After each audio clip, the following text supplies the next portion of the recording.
A abertura musical anuncia um noticiário repleto de tensões e reviravoltas. Os conflitos se intensificam enquanto o mundo acompanha, em alerta, os desdobramentos na região do conflito. Uma informação vazou quase por acaso. Uma reunião secreta entre americanos e russos, com a possível participação do chefe da inteligência ucraniana, Kirill Budanov, levantou suspeitas. O que foi discutido? Quais acordos foram selados nos bastidores entre militares e espiões? Enquanto isso, drones de última geração, verdadeiras fortalezas voadoras, preparam um ataque devastador contra posições estratégicas russas, atingindo onde mais dói. Enquanto isso, na Rússia, as leis são aprovadas com um único propósito: controlar a população e silenciar qualquer dissidência. A paciência se esgota, e a terra treme sob a ameaça iminente de um colapso ainda maior. Esses são apenas alguns dos acontecimentos cruciais desta noite de 25 de novembro. As notícias mais urgentes e exclusivas estão aqui, com análises profundas e detalhes que você não encontrará em nenhum outro lugar. Fique por dentro dos fatos que sacodem a Rússia, a Bielorrússia, a Ucrânia e o mundo antes que outros sequer tomem conhecimento. Tudo o que você precisa saber está aqui. Nos bastidores, uma reunião que muitos prefeririam manter em segredo, ou até mesmo ignorar, aconteceu. O secretário do Exército dos Estados Unidos, acompanhado por um enviado especial nomeado pelo ex-presidente Trump, passou horas trancado em negociações com uma delegação russa. O encontro, realizado na noite de 24 de novembro, se estendeu até altas horas e deve ser retomado ainda hoje para avançar em discussões sobre um possível processo de paz. Quem exatamente participou desses diálogos? Nenhum nome foi revelado, exceto o do próprio secretário. Fontes indicam que Kiev foi informada com antecedência sobre os contatos e que em breve, Budanov pode se juntar às conversas, sinalizando que Washington busca estabelecer um canal paralelo entre os principais atores do conflito. Rumores sugerem que Budanov estaria se preparando para uma viagem à Rússia, dando continuidade às negociações iniciadas em Genebra. Enquanto isso, vozes nos Estados Unidos ecoam declarações cada vez mais duras, embora não diretamente de Trump. O ex-presidente deixou claro que deseja o fim da guerra, mas sua frustração, e a do povo americano, cresce. Sabemos que Trump quer encerrar esse conflito, mas os Estados Unidos continuam enviando enormes quantidades de armas para a Ucrânia. Não podemos sustentar isso indefinidamente, afirmam analistas. Trump se apresenta como o presidente da paz, mas a realidade é mais complexa. Segundo informações exclusivas, o encontro em Oman reuniu altos comandantes militares de ambos os lados. Um plano inicial com 28 pontos discutidos em Genebra foi reduzido a 19 propostas-chave, e agora há uma pressa evidente. Alguém, provavelmente os americanos, quer avançar para a próxima fase antes que a situação no fronte ou nos gabinetes políticos mude novamente. Moscou, no entanto, já avisou que não cederá. As negociações anteriores fracassaram por nossa vontade, por nossa decisão. Agora, querem acelerar o processo? Veremos até onde isso vai, declarou um representante russo. Enquanto isso, a desconfiança entre ucranianos e americanos só aumenta, e o projeto de paz parece cada vez mais frágil. Enquanto as conversas aconteciam, Kiev sofreu um dos ataques mais brutais dos últimos meses. Mísseis, drones e bombardeios transformaram bairros inteiros em chamas, deixando um rastro de destruição. Prédios residenciais foram atingidos, vidas foram perdidas, e a capital ucraniana mergulhou no caos.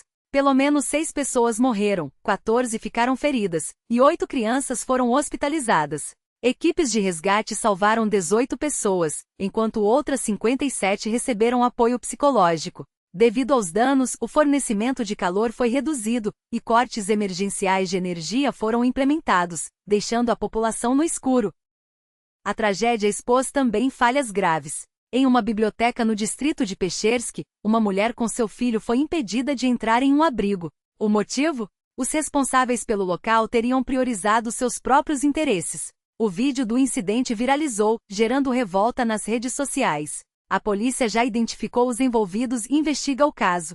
Este abrigo foi feito para proteger as pessoas, não para benefício próprio, declarou uma autoridade local, em meio à indignação geral. A noite também trouxe alertas para os vizinhos da Ucrânia. 2 drones russos violaram o espaço aéreo da Romênia, levando caças alemães e F-16 a decolarem em resposta. Bucareste confirmou o incidente em questão de minutos. A Moldávia não teve a mesma sorte. 6 drones cruzaram sua fronteira, e um deles caiu sobre uma casa causando danos.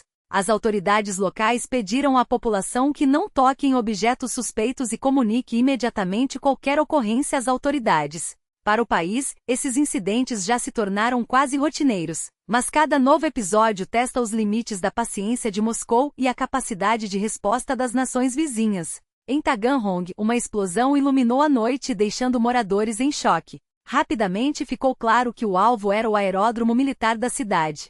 Vídeos nas redes sociais mostram o tamanho da destruição, e rumores apontam para a perda de uma aeronave de alto valor estratégico. Especialistas acreditam que o alvo pode ter sido o A-60, um dos 2 únicos aviões laboratório da Rússia, projetado para testar tecnologias de laser capazes de derrubar satélites e neutralizar sistemas eletrônicos.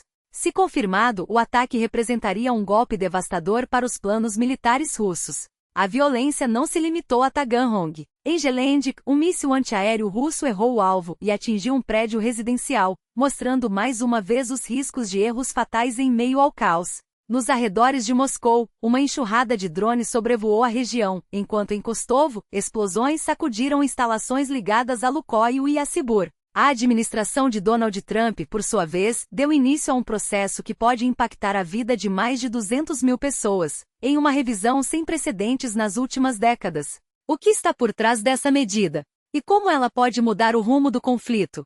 As respostas estão apenas começando a surgir. O memorando interno, assinado pelo diretor do Serviço de Cidadania e Imigração dos Estados Unidos, jogou uma bomba no colo de milhares de refugiados. O documento determina uma reavaliação completa do status de todos aqueles que obtiveram asilo entre 2021 e 2025. Na prática, significa que cada um desses casos será revisto, entrevistas, documentos, histórico pessoal, como se a palavra proteção fosse agora um conceito negociável. A administração Trump não esconde sua motivação. Para eles, a pressa em conceder asilos nos últimos anos sacrificou a qualidade em nome da quantidade. O CIS, por sua vez, garante que está apenas cumprindo a lei e eliminando fraudes.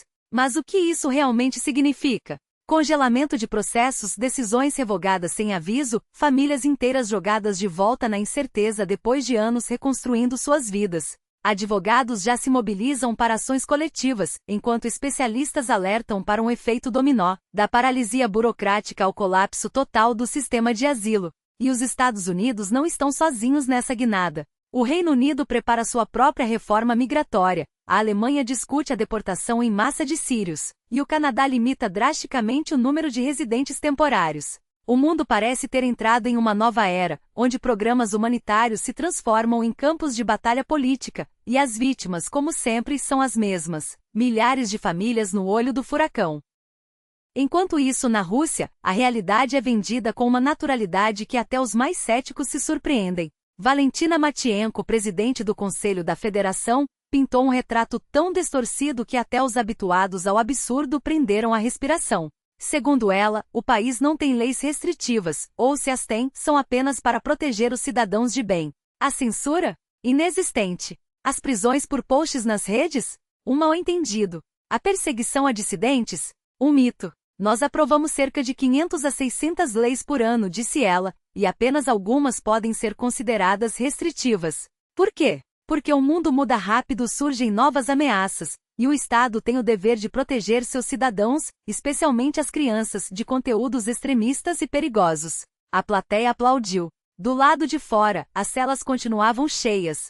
Mas se na Rússia o absurdo é vendido como normalidade, na Belarus ele assume contornos quase cômicos, se não fosse trágico. O país enfrenta uma crise de conexão móvel há meses, com quedas de sinal e lentidão generalizada. A resposta do governo? Culpar as janelas. Sim, as janelas. Segundo o Ministério das Comunicações, os vidros duplos e triplos usados nas construções modernas, repletos de camadas metálicas para eficiência energética, estariam bloqueando o sinal de celular. Em alguns casos, a atenuação pode chegar a 1000 vezes, justificou um porta-voz. Enquanto isso, onde o problema é real, como nos palácios presidenciais, as medidas são imediatas. Antes de eventos com Lukashenko, funcionários são obrigados a entregar não apenas smartphones, mas também smartwatches, para garantir que nenhum dispositivo de escuta permaneça no local. Quanto à internet, o governo promete que até 2030 ela voará na Belarus. Por enquanto, os cidadãos só têm as janelas para culpar. E se os problemas terrestres já são suficientes, o cosmos resolveu lembrar que o universo não liga para nossas crises. Um asteroide batizado de 2024 QJ1 está se aproximando da Terra a uma velocidade alarmante. A cada dia, ele reduz a distância em 2 milhões de quilômetros, e já está a menos de 300 milhões de quilômetros de nós. Astrônomos da Academia Russa de Ciências acompanham sua trajetória com atenção, classificando-o como um dos visitantes interestelares mais discutidos dos últimos anos.